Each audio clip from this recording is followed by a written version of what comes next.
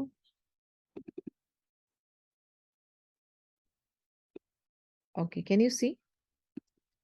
Screen دکھ رہا ہے؟ کوئی مجھے تھمز اپ بتا دے یا جی مائک. جی جی دکھ رہا ہے. اب آپ دیکھیں گے کہ اس کو میں اور زوم کروں تھوڑا. اوکے. سیو دا ایمان آف یور چلڈرن. یہ ڈیٹا ہے from a survey by a Muslim family from Beirut of families that emigrated from Muslim countries to non-Muslim societies in Western countries. The survey covered 5,000 people. The date of migration and percentage no longer Muslim آپ دیکھیں.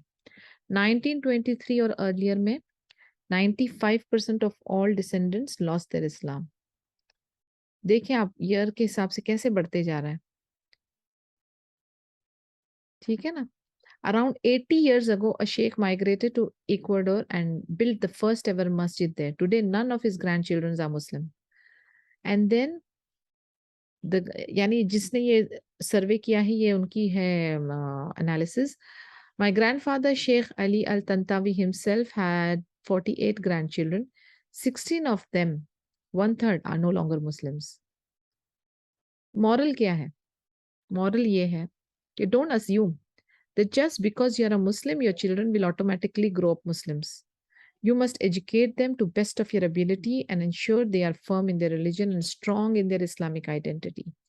Ensure your descendants are the 5% who are still Muslim after 100 years, not the 95% who have lost the blessings of Islam. یہ بہت scary ہے اور یہ بہت debatable topic ہے actually. اس لیے میں اس کو زیادہ چھیڑ نہیں رہی ہوں. لیکن جتنا بھی آپ اس کے بارے میں ریسرچ کریں گے، جتنا بھی آپ اس کے بارے میں ایڈوائس لیں گے کہ نبی پاک صلی اللہ علیہ وسلم کی حدیث میں کچھ مل جائے یا اسکالرس کی کیا اس کے بارے میں رائے تھی، آپ کو ایک ہی چیز یعنی جو کہتے ہیں نا the most important aspect of it is کہ آپ کو اپنا دین اسلام فالو کرنے کی ایز اینڈ دا ماحول جہاں پر آپ اپنے جنریشن کو ایک اسلامی تربیہ دے سکیں. بس اس چیز کا خیال رکھنا ہے. کون سی ایک اسپیسیفک جگہ میں آپ کے ساتھ نہیں کروں گی. جی میں گروپ میں انشاءاللہ شیئر کر لوں گی شائمہ جی. تو the point that I am trying to say is کہ آپ کے سامنے والی جنریشن کو آپ نے ٹرین کر لیا، اپنی اولادوں کو کر لیا، اس کے بعد کی کیا. آپ دیکھیں کہ نبیوں کا سلسلہ کیا ہوتا تھا، ان کی دعاؤں کے اندر کیا ہوتا تھا. ربنا حب لنا من ازواجنا ذریاتنا. یہ جو ذریات ہوتی ہے نا، یہ کیا ہوتی ہے؟ ہماری آف سپرنگز، ہماری جنریشن. ان لوگوں کو صرف اپنی اولادوں کی حد تک نہیں، اپنی پوری لائنیج کے بارے میں سوچتے تھے، پوری جنریشن کے بارے میں سوچتے تھے. اب اگر ہم دنیا کو لے کر بیٹھیں گے اور ہم اپنے اسلام کو چھوڑتے ہوئے جائیں گے تو پھر ہم کہاں پر ہم اینڈ اپ کریں گے. اور ہماری جنریشن کو ہم ظلم کر رہے ہیں. آپ اگر غور و فکر کریں تو ہم ان کو استغفر اللہ العظیم نعوذ باللہ آگ میں ڈھکیل رہے ہیں. تو یہ صحیح نہیں ہے.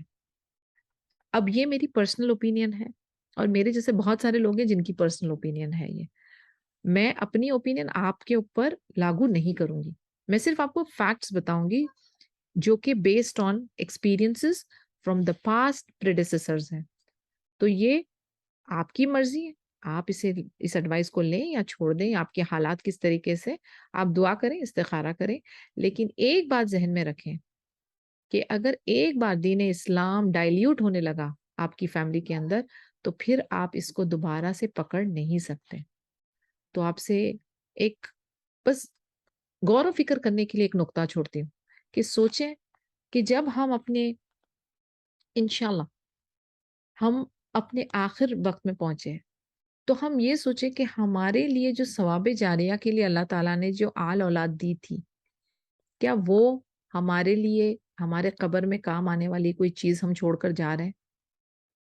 وہ ایسی اولادیں، وہ ایسی آگے کی ہماری جنریشن جو کہ ہاتھ اٹھا کے ہماری مغفرت کے لیے دعا مانگے گی. آپ دیکھیں نبیوں کا جو سلسلہ چلا ہے، رسولوں کا جو سلسلہ چلا ہے، جو اپنے ڈیتھ بیڈ پہ ہوتے تھے تو وہ کس چیز کے بارے میں تاکید کرتے تھے؟ اپنے بچوں کو صلاح کے بارے میں، عقیدہ توحید کے بارے میں. نہ انہیں اپنے مال کی فکر ہوتی تھی، نہ وراثت کی فکر ہوتی تھی. ان کو فکر ہوتی تھی کہ آپ کون سا دین فالو کرو گے ہمارے بعد, کس کی عبادت کرو گے ہمارے بعد. یہ والا جو ایک نقطہ ہے نا, اس کے بارے میں ضرور سوچنا کہ آج ہم بچوں کو اچھی اچھی ڈگریاں دلا رہے ہیں, ہیوی پاسپورٹس دلانے کے ہم پیچھے ہیں, اچھی جگہ میں رہیں, اچھا کھائے پیئیں. یہ دنیا فانی ہے. اس جنت کے والے گھر کا کیا, اس قبر کے بارے میں کیا؟ آپ نے اپنی اولاد کی قبر کے بارے میں کچھ تیاری کی ہے؟ ان کے لیے ایسا کچھ انتظام کیا ہے کہ اللہ ان سے راضی ہو جائے اور ان کو جنت عطا کرے انشاءاللہ؟ آپ نے صرف ایک لمیٹڈ انتظام کیا ہے, آپ نے ایک کمپلیٹ انتظام نہیں کیا ان کے لیے. تو ایسا ظلم اپنے آپ پر اور اپنی اولاد پہ نہ کریں. الحمدللہ دنیاوی طور سے دکھنے کے لیے شاید مسلم کنٹریز غریب ہوں گی, شاید ان کے پاس بہت زیادہ ذریعہ نہیں ہوگا, لیکن کیا فرق پڑتا ہے؟ اناج تو ہم سیم ہی کھاتے ہیں, ہمارے پیٹ کی سائز تو سیم ہی ہے, دنیا جی رہی ہے, چل رہی ہے, سبحان اللہ. تو ہوائیوں پہ نہ جائیں, دکھاوے پہ نہ جائیں, کمپٹیشن پہ نہ پڑیں. تھوڑا سا پاز کریں, تھوڑا سا بریک لیں, سوچیں, غور و فکر کریں کہ سادی زندگی میں خوشحالی ہے یا اپنے اولادوں سے پیچھا چھڑانے میں خوشحالی ہے, یا اپنے بچے جو اپنے ماں باپ کو بھول جاتے ہیں اور ادھر ہی سیٹل ہو جاتے ہیں وہ زیادہ بہتر ہے, کہ اپنی اولاد اپنے قریب رہے, ہماری آنکھوں کو ٹھنڈک دے, وہ زیادہ بہتر ہے. کون سا سودا فائدے مند ہے, اس بارے میں سوچنا ہے. یہ نہیں سوچنا ہے کہ کمپٹیشن لگی ہے, اس نے بھیجا تو میں بھی بھیجوں گی, تو میں اور بہتر میں بھیجوں گی اور میں زیادہ پیسے لگاؤں گی. نہیں, اگر آپ کی نمازیں 5 ٹائم ہو رہی ہیں, آپ کی اولادوں کی نمازیں 5 ٹائم ماشاءاللہ سے ہو رہی ہیں, قرآن روز پڑھا جا رہا ہے, صبح شام اذکار ہو رہا ہے, اور دین اسلام سے آپ نے اپنے بچوں کو اور اپنے آپ کو جوڑے رکھا ہے, تو سبحان اللہ آپ کامیاب ہیں باذن اللہ, اس دنیا میں بھی اور آخرہ میں بھی. کوئی فرق نہیں پڑتا آپ نے کون سی برانڈ پہنی ہے اور کتنے بینک بیلنس ہے اور کتنے گھر بنائے اور کتنے پلاٹس لیے اور کتنے گولڈ آپ نے خریدا, کوئی فرق نہیں پڑتا. لیکن قبر میں جو کام آنے والی چیز ہے اس کے بارے میں سوچنا ہے. I think we will end here. Inshallah we'll start tomorrow because hardly ہمارے پاس 3 منٹ رہتے ہیں. اگر کوئی کچھ ڈسکس کرنا چاہتا ہے تو you can please open your mic.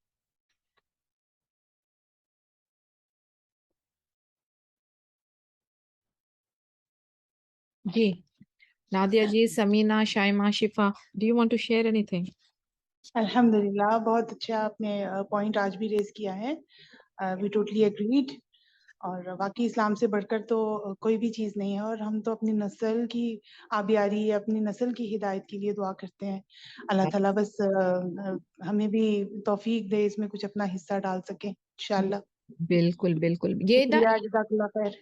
یہ آپ کو پتا ہے نا کہ یہ بڑا کڑا ہوتا ہے, یہ سارے ڈیسیجنز ہوتے ہیں نا, یہ بڑے مشکل ہوتے ہیں, کیونکہ کئی بار ہمارے ہاتھ میں اختیار نہیں ہوتا. اختیار از ان دا مینس ہینڈ. اختیار جو ہے وہ چند ہیڈ لوگوں کے ہاتھ میں ہوتا ہے, ہم تو بیچارے بس ان کو فالو کر رہے ہوتے ہیں. لیکن سبحان اللہ کئی بار ہم لوگ جو ہے نا پاور آف دعا بھول جاتے ہیں, کہ چاہے کوئی کتنا بھی پاورفل ہو ہمارے اوپر, لیکن ہمارا جو کنیکشن اللہ تعالیٰ کے ساتھ ہے نا, اگر ہم سنسیئرلی اس سے اللہ سے مانگے تو ہمارے لیے انتظامات ہو جاتے ہیں. ایسا نہیں ہے کہ نہیں ہوتا, کیونکہ when we forget کہ اللہ تعالیٰ کی پاور کیا ہے, ہم بھول جاتے ہیں اللہ تعالیٰ کی پاور کیا ہے, تب ہم پھر لوگوں سے ڈرنے لگتے ہیں اور ہم لوگوں کی طرف دیکھنے لگتے ہیں. لیکن ہماری نظر صرف اوپر اللہ کے پاس ہونی چاہیے, اور اللہ سے امید ہونی چاہیے, اور اللہ پہ توکل ہونی چاہیے. ٹوٹل توکل اللہ پہ ہونی چاہیے, کیونکہ اللہ تعالیٰ جو ہے نا وہ دلوں کا حال جانتے ہیں. اور ہم لوگ کتنا بھی دنیا والوں کے ساتھ پریٹینڈ کر لیں, کچھ بھی پریٹینڈ کر لیں, لیکن اندر کا جو معاملہ ہے وہ صرف اللہ جانتے ہیں. تو نیور فیل یور سیلف کہ آپ کمزور ہیں, کبھی بھی یہ مت سوچیں کہ آپ ویک ہیں. اور یہ فارمولا آپ ٹرائی کر لیں. آج میں آپ کو ایک اور وننگ فارمولا دیتی ہوں. کبھی بھی چھوٹی سے چھوٹی یا بڑی سے بڑی مشکل آئے, کوئی بھی پریشانی آئے, سبحان اللہ 2 رکعت نفل پڑھیں, پورا کا پورا معاملہ اللہ کے سپرد کریں, آنسو بہائیں, گڑ گڑائیں اللہ کے سامنے, اور آپ سکون کر کے بیٹھ جائیں, اور آپ دیکھیں گی کہ کس طریقے سے وہ اللہ تعالیٰ آپ کے لیے سولو کرتے ہیں ہر معاملات میں. اوکے, اینی تھنگ آپ یہ فارمولا آزما لیں, کیونکہ یہ نبیوں کا فارمولا ہے سبحان اللہ، اور یہ ہمیشہ کامیاب رہا ہے، اور اس کے ریزلٹس بھی بہت جلد آپ کو ملتے ہیں باذن اللہ.